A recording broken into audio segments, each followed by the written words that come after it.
Today, my topic of anatomy lecture is spleen.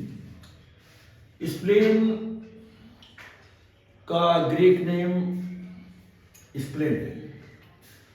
Spleen को Greek जबान में spleen कहते हैं, SPLEN, और लैटिन नेम इसका जो है लीन है, LIEN, लीन।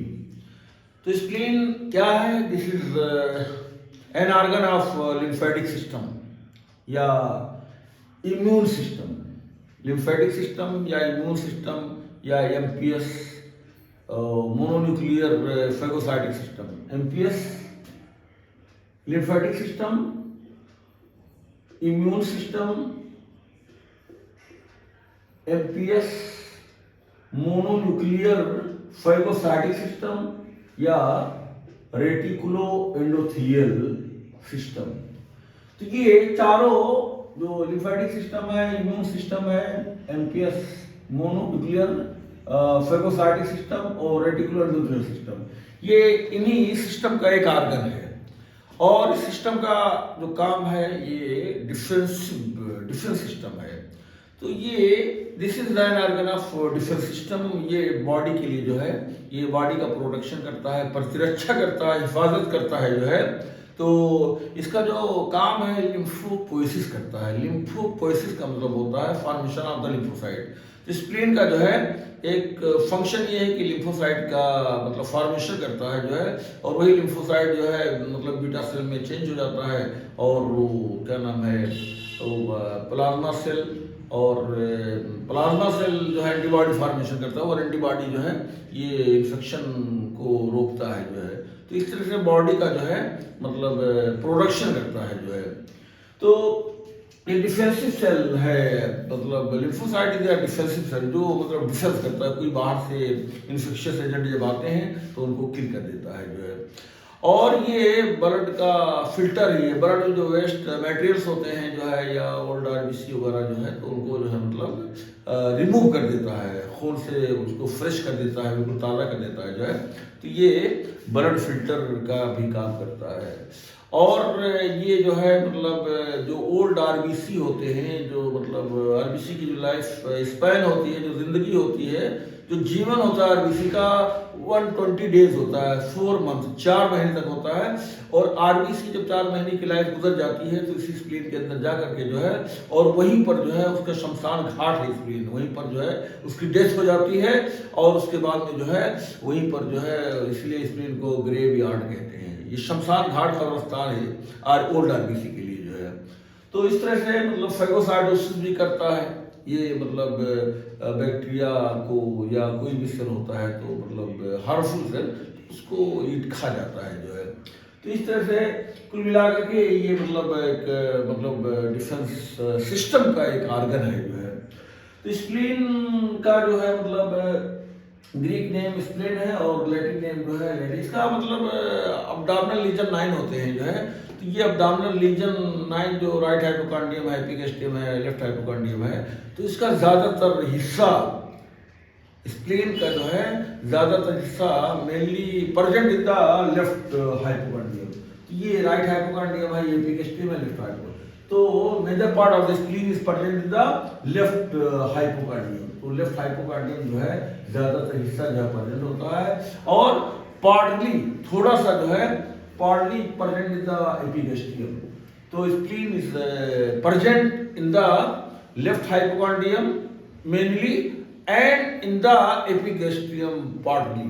तो इस तरह से जो है दोनों लेफ्ट हाइपोकॉन्ड्रियम में, और ज्यादातर हिस्सा लेफ्ट हाइपोकॉन्ड्रियम में, और थोड़ा सा हिस्सा जो है पार्टली एपिगैस्ट्रियम में प्रेजेंट होता है। और इसके लिए एक ऑड नंबर बहुत पॉपुलर है, 1, 3 और 5, 7 और 9, 11।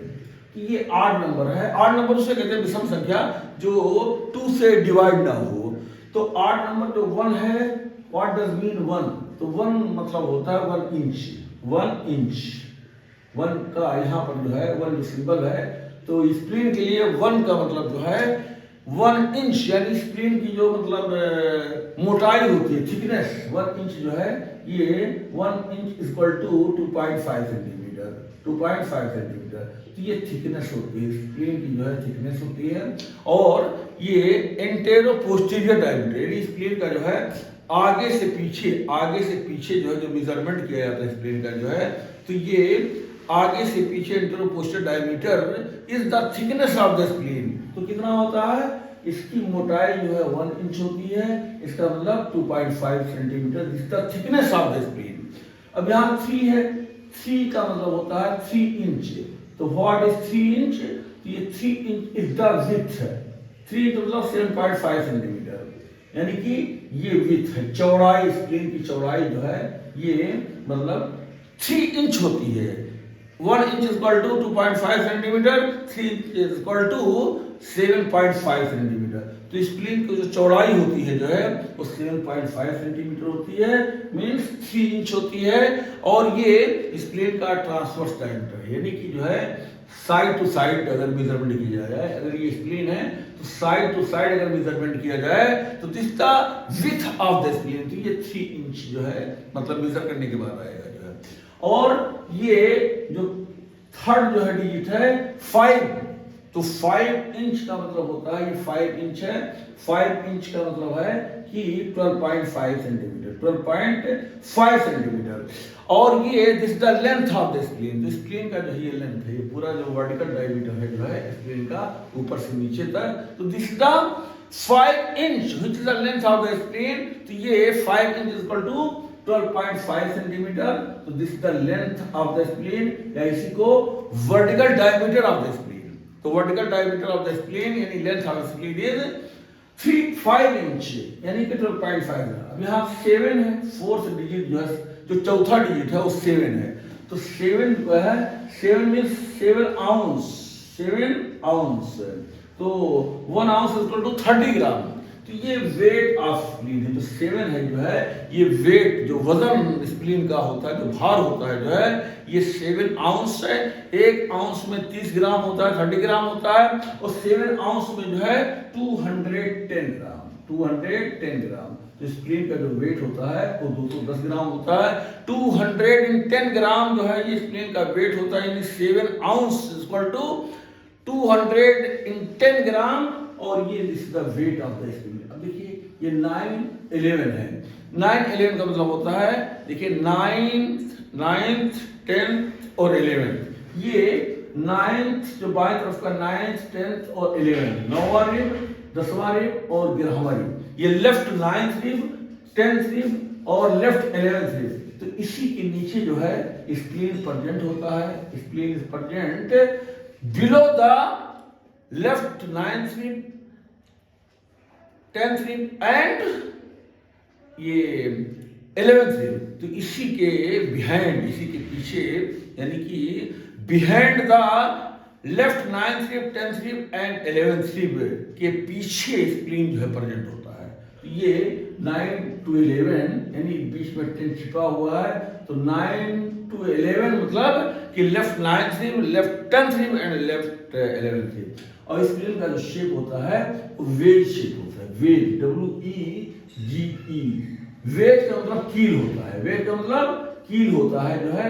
तो ये कील जो है ऐसे तिकोना होता है, यानी कि वेज मतलब कील होता है, जो ऐसे लोहे की कील होती है जो है। तो वेज मींस कील इज ट्रायंगुलर इन शेप। तो स्प्लीन का जो शेप होता है वो ट्रायंगुलर होता है जो है, वेज शेप होता है। और ये जो है मतलब दूसरा टेट्राहेड्रल शेप, स्प्लीन का एक टेट्राहेड्रल शेप होता है, चाहे वेज शेप या टेट्राहेड्रल।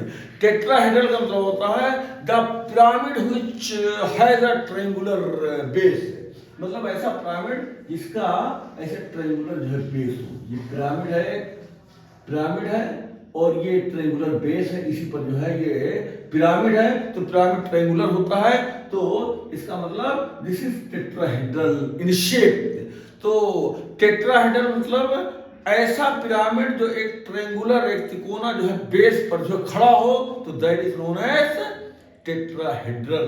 तो स्प्लीन एक ट्रायंगुलर बेस पर जो है पिरामिड की तरह रहता है, इस वजह से this is tetrahedral in shape. ये कहाँ पे होता है स्प्लीन जो है, ये लेफ्ट हाइपोकॉन्ड्रियम में जो है मतलब ज्यादातर हिस्सा स्प्लीन का लेफ्ट हाइपोकॉन्ड्रियम में होता है और थोड़ा सा हिस्सा जो है एपिगैस्ट्रियम में होता है। और इसका जो फीचर्स है, एक्सटर्नल फीचर्स के जो विशेष तो इसके पास दो एंड होते हैं, देयर आर टू एंड्स। एक जो है एक interior end, number 1 interior end, और number 2 posterior end, posterior and.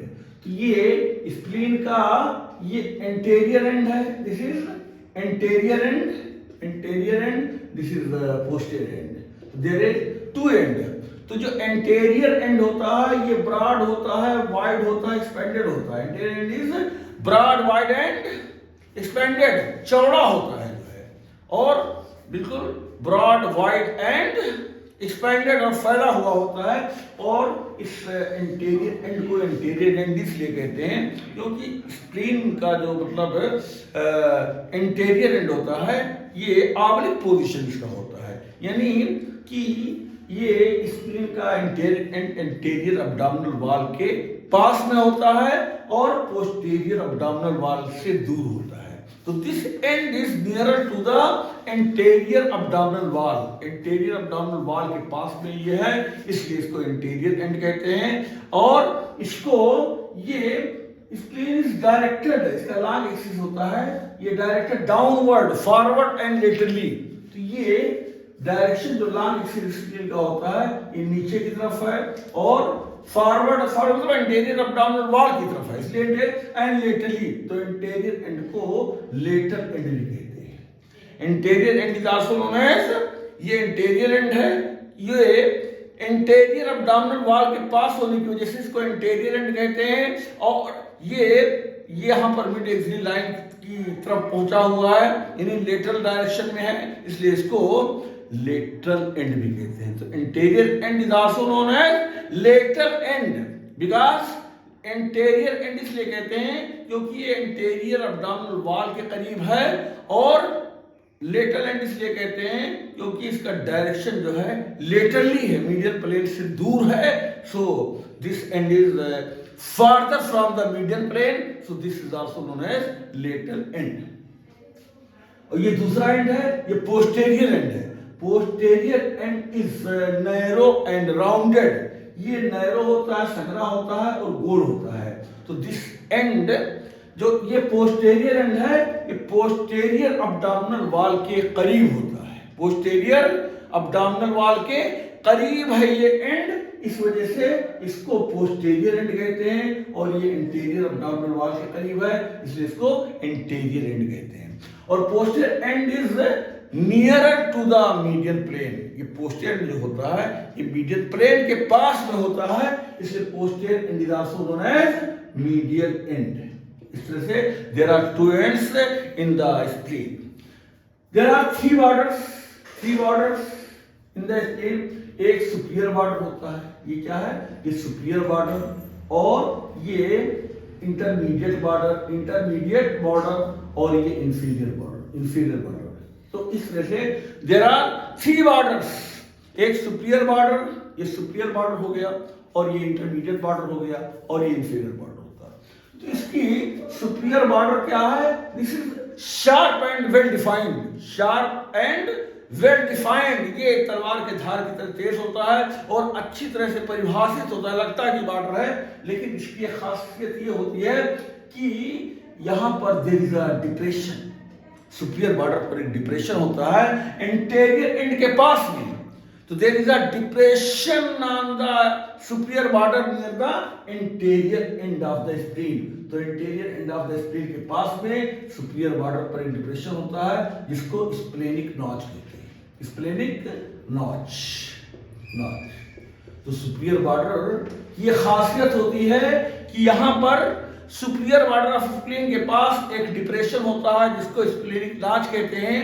और ये स्प्लेनिक नॉच कहां पे होता है सुपीरियर बॉर्डर पे, ये इंटीरियर एंड के पास में होता है। ये है इंटरमीडिएट बॉर्डर, ये क्या है, दिस इज इंटरमीडिएट बॉर्डर, यानी बीच का बॉर्डर है। तो इंटरमीडिएट बॉर्डर जो है ये स्मूथ होता है और राउंड होता है और इल डिफाइंड होता है, इल डिफाइंड। ये स्मूथ है, चिकनाहट होती है इस बॉर्डर के अंदर, और ये राउंड गोल बॉर्डर है जो है, और इल डिफाइंड, लगता नहीं है कि ये बॉर्डर है, इल डिफाइंड, तो ये मतलब लगता नहीं है, बहुत गौर से देखने पर लगता है कि हाँ ये बॉर्डर है, इसलिए ये इल डिफाइंड है, और ये बॉर्डर जो है वेल डिफाइंड है। ये वेल डिफाइंड बॉर्डर है और intermediate border is ill defined border, मतलब गौर करने पर बहुत ही, मतलब स्पेशली तौर से देखने पर, अटेंशन बनाने पर, कंसंट्रेशन बनाने पर लगेगा कि बॉर्डर है, इस वजह से दिस इज इल डिफाइंड। तो intermediate border is smooth, rounded and ill defined, and this is inferior border. तो इंफीरियर बॉर्डर भी जो है this is also smooth, round and ill defined. Intermediate border की तरह से ये भी स्मूथ है, चिकना है और इल डिफाइंड है जो है। तो there are 3 borders in the spleen. अब देखिए there are 2 surface, there are 2 surface. तो 2 सरफेस में जैसे ये स्प्लिन का जो है, ये दिस इज स्प्लिन, ये डस्ट स्प्लिन है, तो यहाँ पर एक सुपीरियर सरफेस है और एक इंफीरियर सरफेस है। There are 2 surface in the spleen, एक सुपीरियर सरफेस ऊपरी सतह और एक इंफीरियर सरफेस निचला सतह। तो सुपीरियर सरफेस जो होता है ये कैसा होता है, ये कॉन्वेक्स होता है। सुपीरियर सरफेस इज कॉन्वेक्स, ये कॉन्वेक्स होता है, स्मूथ होता है एंड रेगुलर होता है। सुपीरियर सरफेस इज ये कैसा होता है, ये कॉन्वेक्स स्मूथ एंड रेगुलर। तो सुपीरियर सरफेस ऑफ स्प्लिन जो है इसी के ऊपर डायफ्राम का लेफ्ट डोम होता है, इसका left dome of the diaphragm. तो इस डायफ्राम के लेफ्ट डोम के नीचे ये सरफेस है superior surface, so this surface is also known as diaphragmatic surface, diaphragmatic surface. तो ये सरफेस डायफ्राम, ये peritoneum, this surface is called by peritoneum. तो this is also known as peritoneal surface. तो ये पेरिटोनियम से covered होता है, और इसका जो विसरल रिलेशन है सुपीरियर सरफेस का डायफ्रामेटिक सरफेस का, तो left dome of the diaphragm, left dome of the diaphragm, left pleura and left lung. तो ये left dome of the diaphragm, left pleura and left lung, ये जो है visceral relation है spleen के सुपीरियर सरफेस का। यानी स्प्लीन के सुपीरियर सरफेस पर there is a left dome of the diaphragm, फिर उसके बाद इसके ऊपर लेफ्ट प्लूरा, फिर इस लेफ्ट प्लूरा के ऊपर जो है लेफ्ट लंग। तो ये visceral relation of the diaphragmatic surface. अब जो निचला इंफीरियर सरफेस है इसको ये कॉन्केव होता है, ये कॉन्केव होता है, ये सुपीरियर सरफेस कॉन्वेक्स होता है, ये कॉन्केव होता है, ये डिप्रेस्ड होता है, वो गड्ढेदार होता है। तो inferior surface of the spleen is concave, rough and irregular. Superior surface का था वो स्मूथ था, और यहां पर inferior surface is rough. Superior surface क्या था, कॉन्वेक्स था, और इंफीरियर सरफेस कैसा है, कॉन्केव है।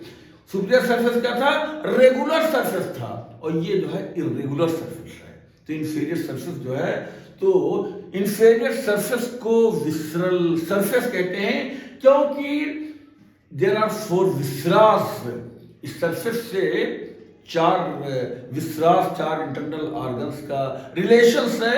एक तो फंडस ऑफ स्टमक, ये फंडस ऑफ स्टमक होता है इसी इंफीरियर सरफेस पे, और दूसरा ये लेफ्ट किडनी का जो है ये इंटीरियर सरफेस का अपर पार्ट होता है। लेफ्ट किडनी होता है, स्टमक का फंडस होता है, लेफ्ट किडनी का इंटीरियर जो है मतलब सरफेस का अपर पार्ट होता है, और पैनक्रियाज का जो है ये टेल होता है। पैनक्रियाज के 4 पार्ट होते हैं, head, neck, body and tail. तो इसी inferior surface of the spleen के नीचे ये पैनक्रियाज का टेल होता है, और ये जो असेंडिंग कोलन है, ट्रांसवर्स कोलन है, डिसेंडिंग कोलन है।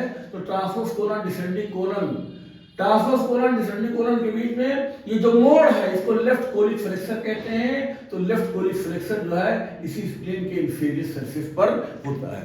तो इस वजह से this surface is known as visceral surface. और इसी जो है मतलब इसी जो है विसरल सरफेस पर देयर इज अ डिप्रेशन। तो इस डिप्रेशन को हाइलम ऑफ स्प्लीन कहते हैं, हाइलम ऑफ स्प्लीन कहते हैं। और इसी हाइलम ऑफ स्प्लीन को डोर ऑफ स्प्लीन कहते हैं, डोर ऑफ स्प्लीन कहते हैं। तो थ्रू दिस हाइलम, इस इंफीरियर सरफेस पर एक जो है, ये तो कॉन्केव होता है, पूरा गड्ढा होता है, लेकिन इस गड्ढे में भी एक गड्ढा होता है जो है, जिसको मतलब हाइलम कहते हैं, हाइलम ऑफ द स्प्लीन या इसी को डोर ऑफ द स्प्लीन। तो इसका इंपॉर्टेंस यह है कि इसी हाइलम के जरिए से स्प्लेनिक आर्टरी की एंट्री होती है, स्प्लेनिक आर्टरी और splenic nerve, splenic artery and splenic nerve की एंट्री होती है, और इसी हाइलम के थ्रू से स्प्लेनिक वेन बाहर निकलता है। तो ये जो गड्ढा है स्प्लेन के इंफीरियर सरफेस पर जो ये गड्ढा है, तो इस गड्ढे से ये हाइलम ऑफ स्प्लीन है। तो through this hilum there is entry of the splenic artery. तो स्प्लेनिक आर्टरी का जो है ये एंट्री इसी रास्ते से होती है, स्प्लेनिक आर्टरी जो है दाखिल होता है, और स्प्लेनिक नर्व भी इसी जो है हाइलम के थ्रू स्प्लीन के अंदर एंटर करता है, और इसी स्प्लीन से स्प्लेनिक वेन जो है इसी हाइलम के थ्रू बाहर निकलता है।